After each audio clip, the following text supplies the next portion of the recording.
Woo! What is up, everybody? My name is Petrovita, and I am very excited because this is episode 17 of The Music Job, and because I don't have a thing this time.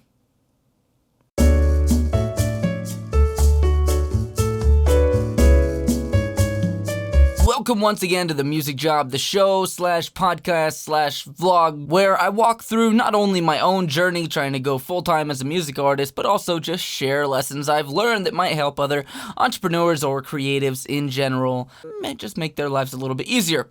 Today, I want to talk about local events and specifically some tips for you guys so you can put on your own events to help, facilitate the needs that you might have. You want a place to perform, but you're not finding exactly what you want. Hey, maybe these help you set up your own night for your music or find like-minded people to do a gallery for your art, etc. So hopefully you can apply these to some different things. Okay.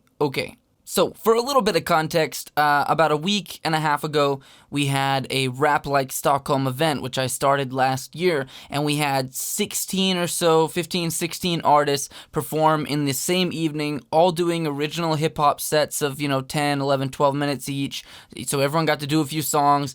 All the crowd there was there to hype up people. They wanted to see hip-hop, so it's been a great event, and it was, I'd say the most successful one yet that we just had. And that idea of people being there to see hip-hop leads into my first tip for planning your own event, which is look for a need that you have and reverse engineer that to start as the basis of your event, okay? So what I mean by that is, if you find yourself, as I did in my position, thinking, okay, there are lots of open mics and things around the city and I could go there and perform, but I'm noticing that, maybe I go on after someone who does a poem, or the next one is someone with an acoustic guitar, or it's kind of a cafe or a bar and everyone's sitting down.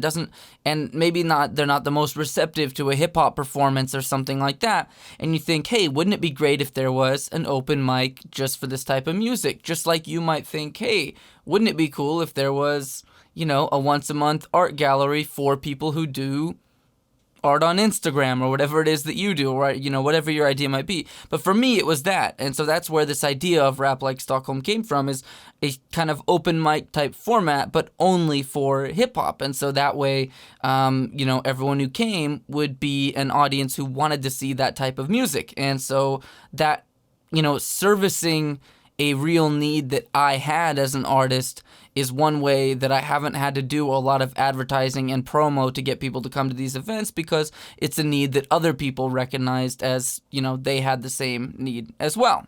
So first of all, look for something like that. Next, let's talk about venues. So my tip for venues is twofold. One, look for places you've seen shows that you've enjoyed, or you've liked the whatever interaction you've had with the staff, or just the environment, you had a good time there.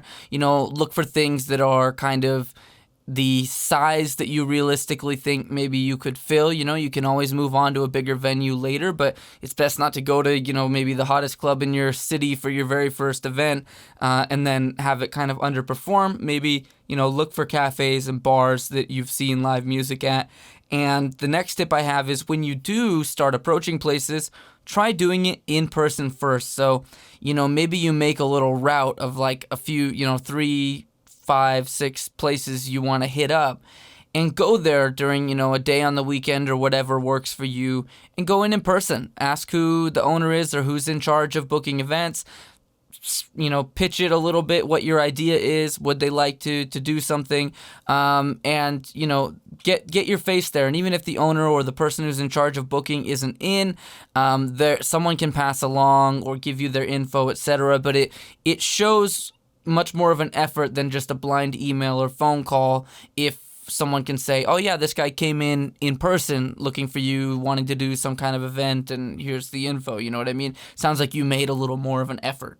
Next, I would say for your first events, ask but don't worry too much about money, right? So if it's something you want to get paid as an organizer, you're putting your time in, it's good to know where they stand or what thresholds they need to break or whatever to be profitable if you were to host something. But don't let it discourage you too much right away trying to like get paid that first time. Really, you want to prove to them you can get people through the door and provide something cool. And then if it's something that is clearly successful for them, then you have the leverage later on to say, hey, maybe you can, give me this much for doing each of these nights or something for the rest of this year, however often you do them. So that's for you to work out. I have had, the first venue we did Rap Like Stockholm at was a pain, and some of the people weren't that forthright with payment and what their numbers were. And while that was frustrating, I would not have traded getting a little more money from it for not having the success of those first couple events we held there, and how that's kind of built into a good little brand now for the evenings. And it still was a good environment. People showed up, liked it, enjoyed it, and it helped it grow. So it's not something that I dwell on. I just, for the most recent one, hey, look for a different venue, someone I'm more comfortable dealing with, and go from there. Of course, invite friends not just to come to your event, but also other people who are like-minded creatives. So, invite other music makers, invite other whoever it is in your place. Maybe you're doing a cooking, you're really into cooking, and so you organize this like either cook-off contest night or just like a, bite of your town where everyone brings something and everyone tastes it and it becomes kind of a little thing people bring their meals to. But I get off on tangents. I like these kind of things. I like planning and thinking. But whatever it is, ask other people that like that type of thing. So it was like me. It was like, okay, I've got several friends that also perform hip hop, so that's where I start with asking them. And then not only does that kind of validate the idea when it seems like, okay, they're into it, but then, right or not long after, they can help kind of spread the word to other like-minded people. That if it's something that you would get use out of as an event, then the people that are your friends doing the same things probably would too, which makes them more inclined to invite their friends, etc. So start with your own network when you go out for invites before you worry about any kind of advertising, spreading things out, etc.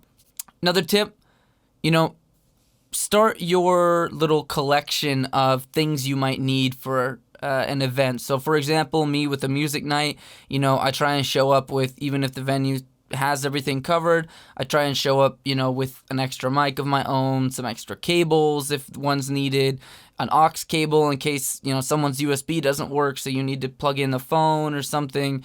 Whatever you might, as you start acquiring some little things of your own, just throw them in a backpack and bring them so you can, go above and beyond.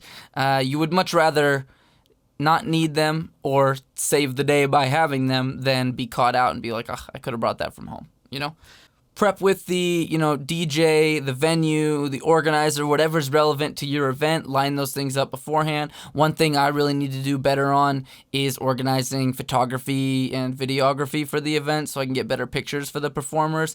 So it's, there's always a lot of moving parts with these things, but, take stock of who you might want to have with you kind of on your little team to make the night go smoothly, and reach out to those people ahead of time. That is about what I had for you. I wanted to keep this fairly quick.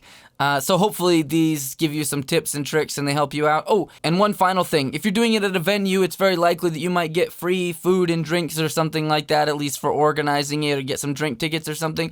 If you do, don't drink too much, especially white wine that tasted a little strong at the beginning of the evening and you thought that tastes pretty strong, but then you keep drinking it like you normally would wine, and then before too long you realize that someone just performed and you called their name out again, forgetting that they just performed, and you embarrass yourself a little bit. Not that I've done any of those things, but anyways, that's what I got. My name is Petra Vita. This is The Music Job. If you've enjoyed it, leave a comment, like it, share it. Let me know what you would like another episode on, what would be helpful to hear or learn about, and have a fantastic rest of your week or whenever you watch this. That's it. Peace.